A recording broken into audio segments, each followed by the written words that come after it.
Usman Dembélé, যে প্লেয়ারকে কিনা সবসময় ট্রোলের শিকার হতে হতো তার ইনজুরির জন্য এবং বার্সাতে তার কিছু চান্স মিস করার জন্য তাকে কিন্তু সবসময় ট্রোলের শিকার হতে হতো। সেই ডেমবেলে কিভাবে বার্সা থেকে পিএসজি তে আসার পর এক সম্পূর্ণ নতুন রূপে ফিরে আসলো এবং কিভাবে পিএসজির সাথে ট্রেবল জিতলো, এবং তিনি কিন্তু বর্তমানে ব্যালেন্ডিয়রের সবচেয়ে বড় দাবিদার। তো আজকের গল্প এই ডেমবেলেকে নিয়েই, যে এই উসমান ডেমবেলে কিভাবে এত ট্রোলের শিকার হওয়ার পরেও তিনি সেখান থেকে উঠে দাঁড়ালেন। তো আসুন ভিডিওটি শুরু করি। তো দেখেন, উসমান ডেমবেলে কিন্তু ফ্রান্সের একজন প্লেয়ার, অর্থাৎ তিনি কিন্তু আফ্রিকান হলেও তার জন্ম কিন্তু ফ্রান্সেই হয়। আর তিনি তার ক্যারিয়ার শুরু করে ফ্রান্সের ক্লাব রেনিস নামে একটি ক্লাব থেকে। তো সেই ক্লাবে আসার পরেই কিন্তু তিনি ভালো করতে শুরু করেন, এবং আমরা তো জানি যে ফ্রেঞ্চ লিগের থেকে কিন্তু বড় বড় প্লেয়াররা বের হয় এবং তারা পরবর্তীতে বড় ক্লাবে যায়। তো ডেমবেলেও কিন্তু ঠিক ওরকমই করলো। ডেমবেলে প্রথম তার কেরিয়ার শিফট হলো জার্মানির ক্লাব বুরুশিয়া ডর্টমুন্ডে, যে বুরুশিয়া ডর্টমুন্ডকে আমরা জানি যে তারা কিন্তু সবচেয়ে বেশি স্টার প্রডিউস করে। হালান্ড বলেন, বেলিংহাম বলেন, গুন্দোগান বলেন, এরকম কিন্তু অনেক বড় বড় ফুটবল স্টার এই ডটমুন্ড থেকে বের হয়েছে। তো ডেমবেলেও কিন্তু সেই ডটমুন্ডে যায়, এবং এই ডটমুন্ডে যাওয়ার পর কিন্তু তিনি অনেক বড় বড় প্লেয়ারদের সাথেই খেলেন যারা বর্তমানে অনেক প্রতিষ্ঠিত প্লেয়ার। তো সেখান থেকে তার কেরিয়ারের মূল শুরু হয়, এবং তিনি যে বিশ্বকাপ জেতেন, এই বিশ্বকাপ জেতার সময় কিন্তু তিনি বার্সেলোনাতে শিফট হন, এবং বার্সেলোনা তো ওই সময় বার্সেলোনা কিন্তু 105 মিলিয়ন ইউরো দিয়ে কিন্তু তাকে ট্রান্সফার করে বার্সেলোনাতে নিয়ে আসে, কেননা তিনি তখন যে ফর্মে ছিলেন তার ফর্ম দেখে বার্সেলোনা কিন্তু তার পিছনে এত টাকা খরচ করে নিয়ে আসে বার্সেলোনাতে। কিন্তু এই বার্সেলোনাতে আসার পরেই কিন্তু তার ডাউনফল শুরু হয়। বার্সেলোনাতে আসার পর কিন্তু তিনি প্রায় ইনজুরিতে পড়তেন, এবং এই ইনজুরি কিন্তু 1 2 3 সপ্তাহের জন্য না, তিনি একবার 4 মাসের জন্য ইনজুরিতে পড়লেন, এবং আবার একবার 9 মাসের জন্য ইনজুরিতে পড়লেন।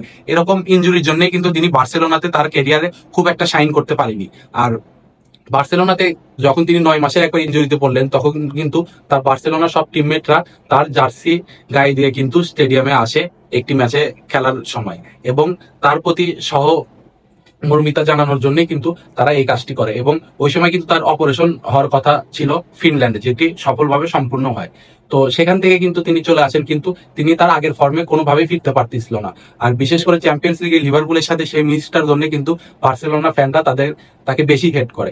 আর তাকে কিন্তু বার্সেলোনার ফ্যান হেড করার আরেকটি রিজন আছে, সেটা হচ্ছে যে তিনি যখন বার্সেলোনা এগেনস্টে স্কোর করছিল পিএসজির হয়ে, তখন কিন্তু তিনি অনেক বড় একটি সেলিব্রেশন করে বসে, এবং এই সেলিব্রেশনের জন্যই কিন্তু তাকে বার্সেলোনা ফ্যানরা দোয়া দিতে থাকে। আর আমরা জানি যে ফরমার কোনো ক্লাবের বিপক্ষে যখন কোনো প্লেয়ার গোল করে, এরা কিন্তু বেশিরভাগই সেলিব্রেট করে না, তারা কিন্তু হাত নত স্বীকার করে ক্ষমা চায়। কিন্তু ডেমবেলের ক্ষেত্রে পুরোটাই উল্টো, তিনি কিন্তু তার ক্লাবের বিপক্ষে সেলিব্রেশন করে, অর্থাৎ তার আগের ক্লাবের বিপক্ষে সেলিব্রেশন করে। আর 2018 সালে তার ক্যারিয়ারের মনে হয় সবচেয়ে ভালো সময় যায়, তিনি ওয়ার্ল্ড কাপে কিন্তু দুর্দান্ত ফর্মে থাকা অবস্থায় ফ্রান্সের সাথে ওয়ার্ল্ড কাপ জিতে। তো এই ডেমবেলে কিন্তু ক্লাব ক্যারিয়ারে খুব একটা সুবিধা করতে পারতেছিল না, ক্লাবে খুব মেজর কোনো ট্রফি জিতছিল না। তো এমবাপ্পে যখন চলে গেল, তখন কিন্তু নাসির আল খেলাইফি চাইলো যে ডেমবেলে পিএসজিতে আসুক, কেননা ওই সময় পিএসজিতে যদি এমবাপ্পে থাকা অবস্থায় ডেমবেলেকে নিয়ে আসতো, তাহলে কিন্তু আমার মনে হয় পিএসজি আজ এই সাফল্য পেত না, কেননা একই দলে যখন দুইজন বড় প্লেয়ার থাকে তখন তাদের ভিতর ইগো নিয়ে অনেক ঝামেলা হয়।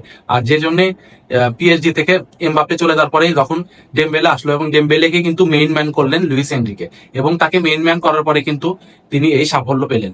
আর ডেমবেলেকে লুইস এনরিকে সবসময় মাঠে সম্পূর্ণ ফ্রিডম দিতেন, যে তুমি রাইট উইং এ খেলো, আবার স্ট্রাইকার পজিশনে তুমি যেতে পারবা, মিডেও যেতে পারবা, তোমার যেখানে খুশি সেখানে খেলো। কিন্তু তার থেকে তিনি একটা জিনিসই আশা করতেন, সেটা হলো ভালো পারফরমেন্স। আর ডেমবেলে কিন্তু সেটা দেখিয়ে দিল, এবং ডেমবেলে এটাও আমাদের শিখিয়ে দিল যে কিভাবে কামব্যাক করতে হয়। তার ক্যারিয়ারের একটা বড় কামব্যাক কিন্তু তিনি করে ফেললো। আর এই পিএসজির সাথে ট্রেবল জেতার পর কিন্তু বর্তমানে তিনি ব্যালন ডি'অরের সবচেয়ে বড় দাবিদার। তো আশা করি পিএসজির হয়ে ডেমবেলে আরো অনেক কিছু জিতবেন এবং পিএসজি কে অনেক কিছু উপহার দিবেন।